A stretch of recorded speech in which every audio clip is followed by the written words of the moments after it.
I realized that a similar situation like that in the past would have taken me 3 hours to correct. But because I kept coming back, how fast can you come back? His time dropped and his efficiency rose. TSL Nation, let's get it. Welcome back, or welcome to another edition of The Sales Life. And The Sales Life is just not for those in the sales profession. It's for those who are willing to build the life skills of selling. Because selling is a life skill, man. And so if you want a better lifestyle, then you better build some life skills. So that's what the Sales Life is all about. If you find value in today's episode, man, if you would, hit the share button. I also love to hear from you also. So leave your comments down below as well. So let me recap so far this week. This week has been a absolute train wreck in accomplishment. Just absolute train wreck. And let me tell you where it started. It started when I decided to do something new, or old but new, and I wanted to bring back the recap episodes. And I did that when the podcast first came out, and I would recap the week's episodes. And so I decided Sunday that I was going to do that. Well, since I was going to do something different, why not film it somewhere different too? So I took all of the equipment, all the lighting and the computers and all that, microphone, camera, tripod, took it all and went into the living room. Set all that up. Cool. Went good. But then, after it's all over, then you got a mess right there. So you got to clean all that up, put everything back. And then, I got sidelined where I started doing some, snippets of the show, blah, blah, blah. Well, okay, so fast forward, and here, you get sucked into this vortex. And here it is, I don't know, I got up at 4 that morning. And before I know it, dude, it's like 1 o'clock in the afternoon. And I'm like, oh, shoot. And on Sundays is when I record the Sales Life Junior and also the Sales Life on Sales, which are two different podcasts. One of them is for junior people going into the senior versions of their life where they have to become young adults and start thinking and providing for themselves. And I even said, and I broke a cardinal sin, man. I even said on the podcast on Sunday, I'm gonna do it. I know I got a lot going on today, but I'm gonna get it up.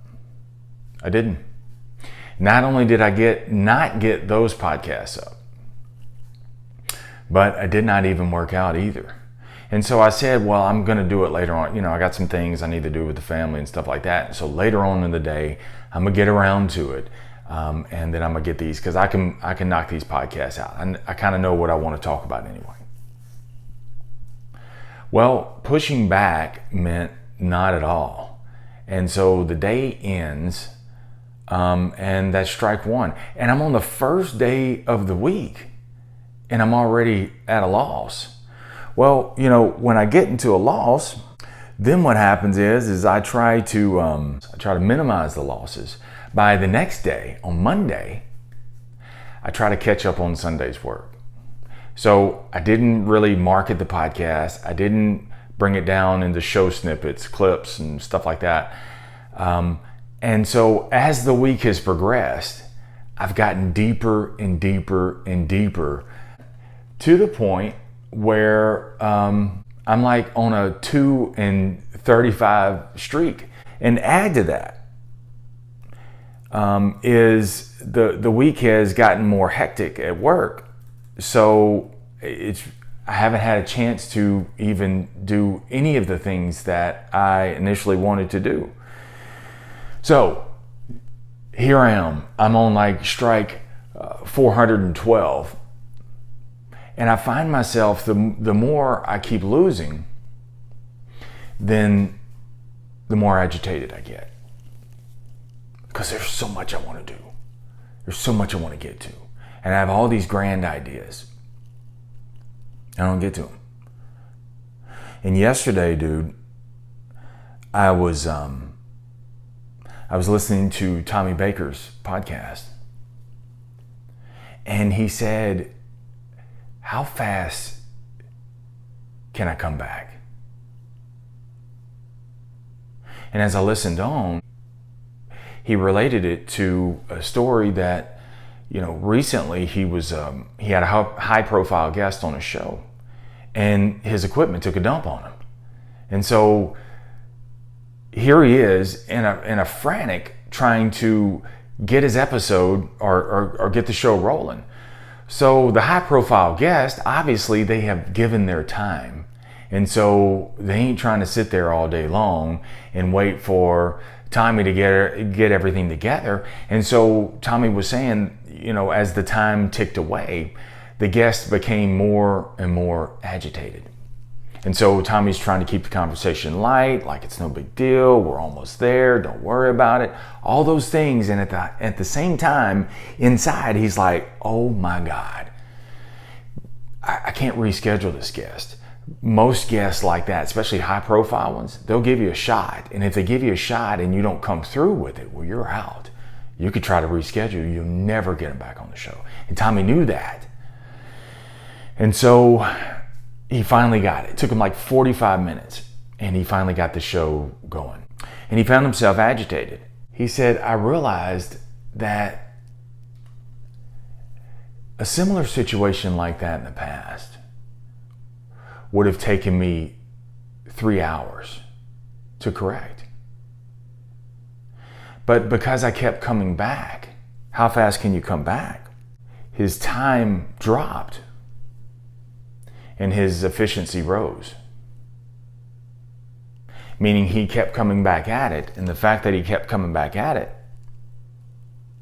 he got better at it. And this is exactly what I needed to hear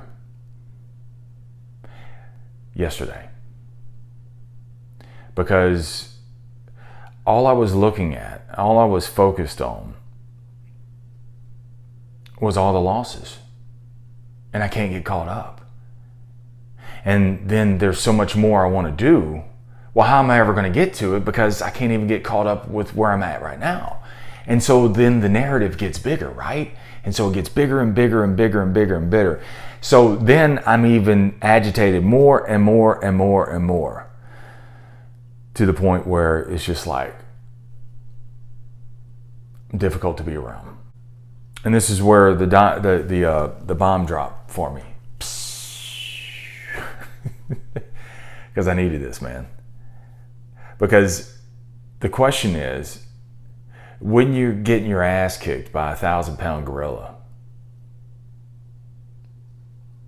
how fast can you come back? See, if I keep coming back at it, even though I'm on a 0-11 streak, I'll get better. I'll get more efficient. And it feels like a loss in the moment, because not even if you notch something down, because you have so much more in the rears, because you have so much that you did not get to, all you're focused on is the loss, is how far you're behind. And instead of saying, I got the next thing. The show, the sales life, has evolved drastically, man. The show went from a 5-minute podcast called The Sales Life. I just made up a name. And I came up with The Sales Life because sales is a lot like life. It's the same thing. 1 minute you're on top of the world, the next minute the world's on top of you. It's how sales is, but that's how life is too. And the question is how can you get back on track? So that's why I call it The Sales Life. So the show has evolved. 5-minute podcast called The Sales Life. And now it's an LLC. Now it's a business, an official business, not just I got a business. No, it's an official business. And now it's a 15-minute daily podcast recorded live. So things are larger. at times feel overwhelming. And so because I've upped the ante, one mistake, man, can derail everything for me. It becomes the lead domino. And so that one thing that I did on Sunday, even though it was something new and I thought it was a great idea, and I still think it's a great idea, but I won't be efficient at that until I keep coming back at it. Can you relate now to what I'm talking about? So when you try to institute some sort of change and you go at it, or you layer in, you've started something and then you layer in something different, and then you layer in something different on top of that, it gets overwhelming. And this is, in an effort to deal with it, most people revert back to who they were before. And they say, well, this is the envelope. This is the bubble, man. I can't go any further than that. You can go further, but you'll never realize how much further you can go, bro, until you keep coming back. So in my perfect scenario, let me rail it out to you. My perfect scenario is to write the podcast in the morning. In the morning, I have no idea what I'm going to talk about. So I write the podcast in the morning. I then type it out for the blog, but that way it helps me edit it.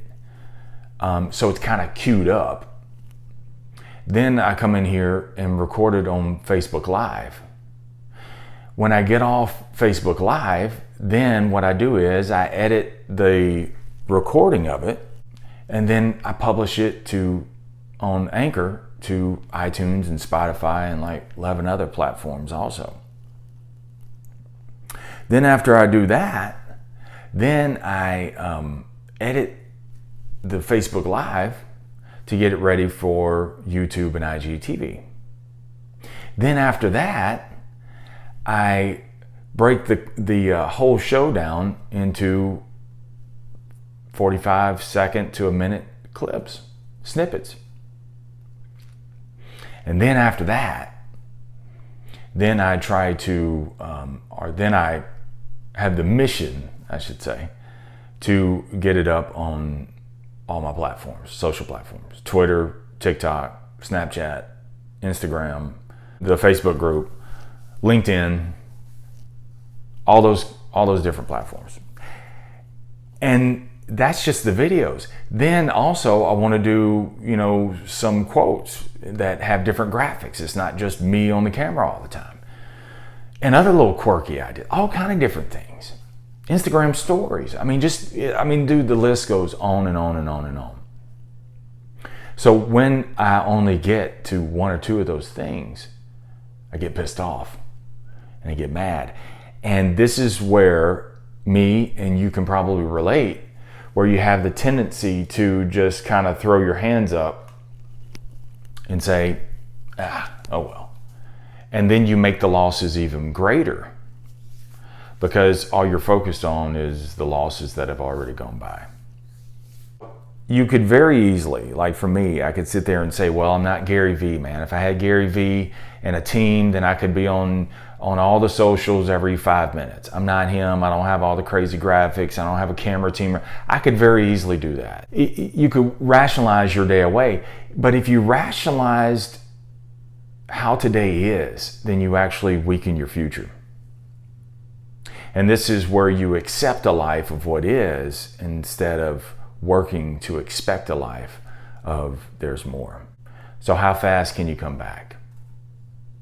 So for me, a 30-second video may take me 30 minutes to get up and posted, because not only is it the graphics, but it's also the color schemes. It's also any sort of narrative that I put along with it, the wording alongside it. It may take me 30 minutes, but that's how it is right now. But if I keep coming back to it, I could sit there and say, well, if I had a team, I could do that. I don't have a team, so I'm not going to do it. Or I could just keep coming back to it as I possibly can. And that 30 minutes will actually tighten up and get better. Meaning that because I keep coming back to it, my time will drop and my efficiency will rise. Because I keep coming back and I figure out better ways to get it done quicker. So one thing that will help you And whatever, when you feel this overwhelm and you feel the urge to go back and you just kind of throw your hands up, prioritize, then optimize. Hit your priorities first, then optimize everything else second. So prioritize first. What are the expectations? Well, you expect me to be on here at Facebook Live a little after 7 o'clock every day. You expect me to be there. You expect on your commute to work for the sales life to be in your podcast queue or while you're on the elliptical. Those are things that you expect. I expect also to take care of my health. So hit your priorities first. The priorities are the Facebook Live, then the podcast, and then you optimize everything from there. So what is the optimization? After that, after I take care of my health, then I can come back. Or sometimes I can stack it. If I choose to walk, I can walk and edit at the same time. I've done that before. So then I can optimize, meaning I can edit the video. Then when I come back from my run, then I can post those videos onto YouTube and IGTV.